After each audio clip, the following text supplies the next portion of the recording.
तुम त्रिभुवन गुर वेद बखाना, आन जीव पावर का जाना।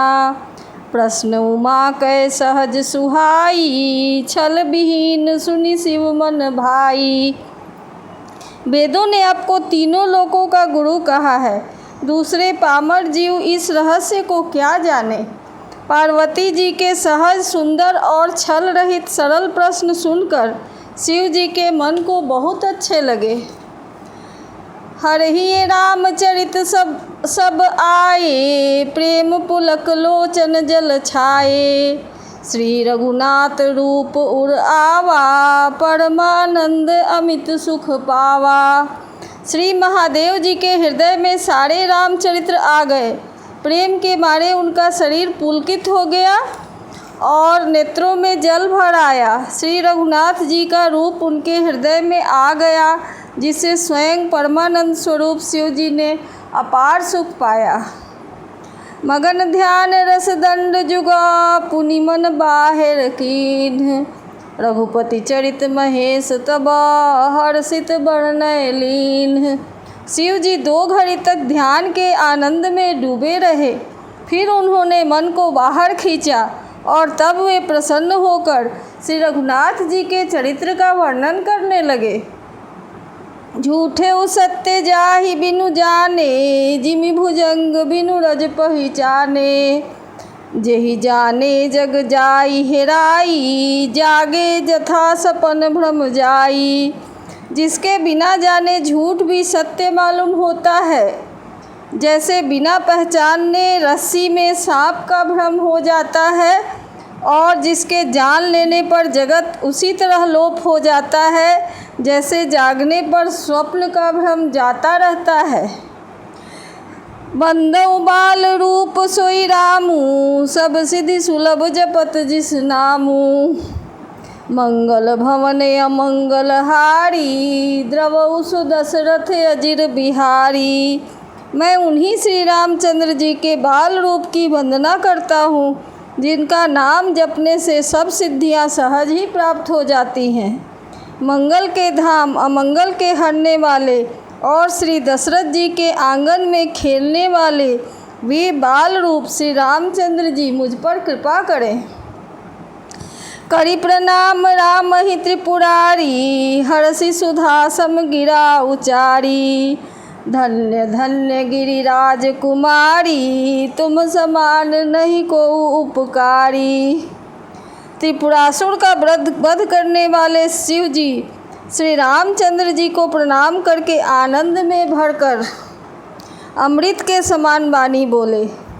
हे गिरिराज कुमारी पार्वती, तुम धन्य हो, धन्य हो, तुम्हारे समान कोई उपकारी नहीं है। पूछे रघुपति कथा प्रसंगा, सकल लोक जग पावनी गंगा।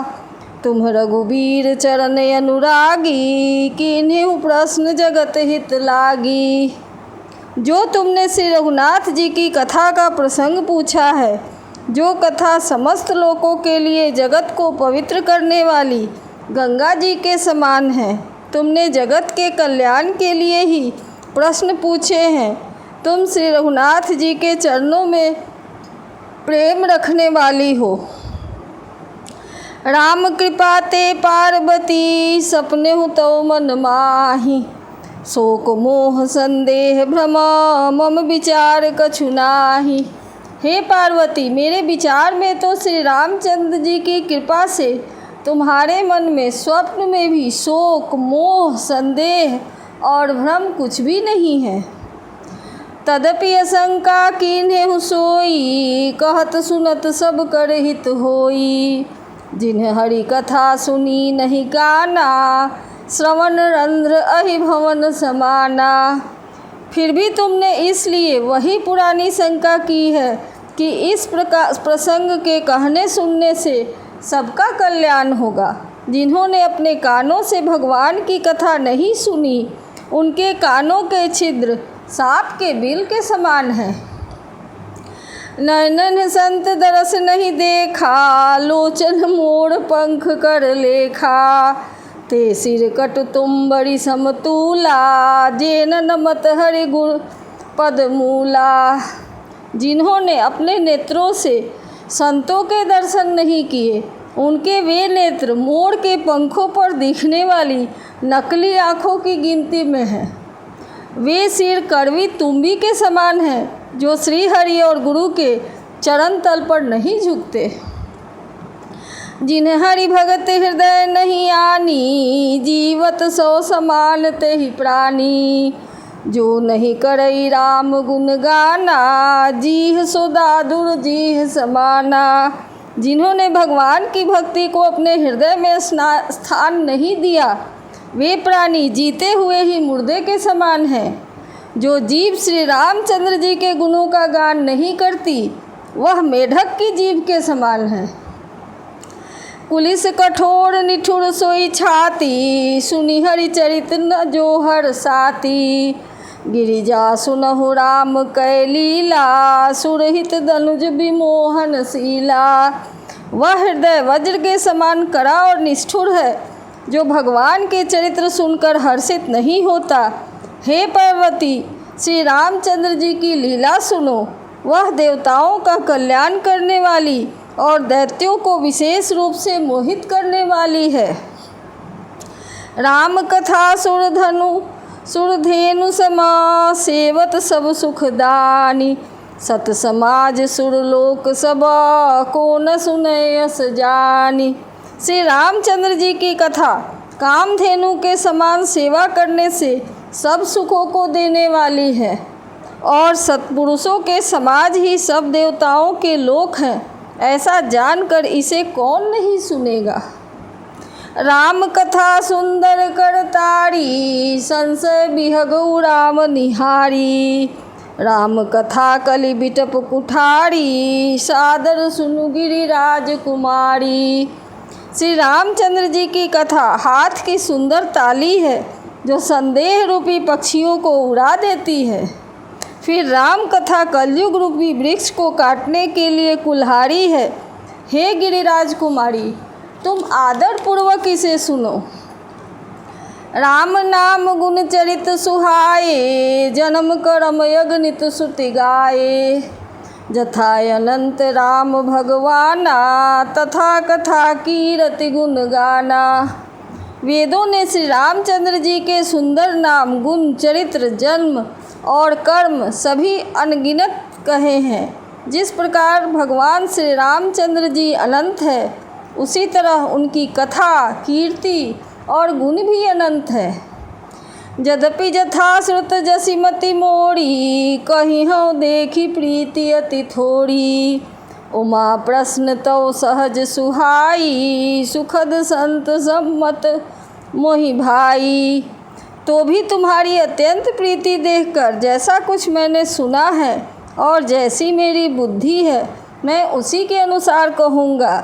हे पार्वती, तुम्हारा प्रश्न स्वाभाविक ही सुंदर, सुखदायक और संत सम्मत है, और मुझे तो बहुत ही अच्छा लगा है।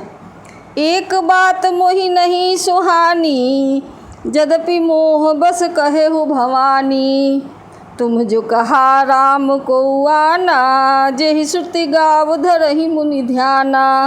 किंतु हे पार्वती, एक बात मुझे अच्छी नहीं लगी, यद्यपि वह तुमने मोह के बस होकर कही है। तुमने जो यह कहा है कि राम कोई और हैं, जिन्हें वेद गाते और मुनिजन जिसका ध्यान धरते हैं। कहीं सुनहि असे अधम नर, ग्रसे जे मोह पिशाच। पाखंडी हरिपद विमुख, जानहि झूठ न साच। जो मोह रूपी पिशाच के द्वारा ग्रस्त हैं, पाखंडी हैं, भगवान के चरणों से विमुख हैं, और जो झूठ सच कुछ भी नहीं जानते, ऐसे अधम मनुष्य ही इस तरह कहते सुनते हैं। अज्ञ को बिते अंधे अभागी, काई विषय मुकुर मन लागी। लंपट कपटी कुटिल बिसेखी, सपने हूँ संत सभा नहीं देखी। जो अज्ञानी, मूर्ख, अंधे और भाग्यहीन हैं, और जिनके मन रूपी दर्पण पर विषय रूपी काई जमी हुई है, जो व्यभिचारी, छली और बड़े कुटिल हैं, और जिन्होंने कभी स्वप्न में भी संत समाज के दर्शन नहीं किए। कहित वेद असम्मत बानी, जिनके सूझ लाभ नहीं हानि। मुकुर मलिन अरु नयन विहीना, राम रूप देखहि किमि दीना। और जिन्हें अपनी लाभ हानि नहीं सूझती, वे ही ऐसे वेद विरुद्ध बातें कहा करते हैं। जिनका हृदय रूपी दर्पण मैला है और जो नेत्रों से हीन है, वे बेचारे श्री रामचंद्र जी का रूप कैसे देखें।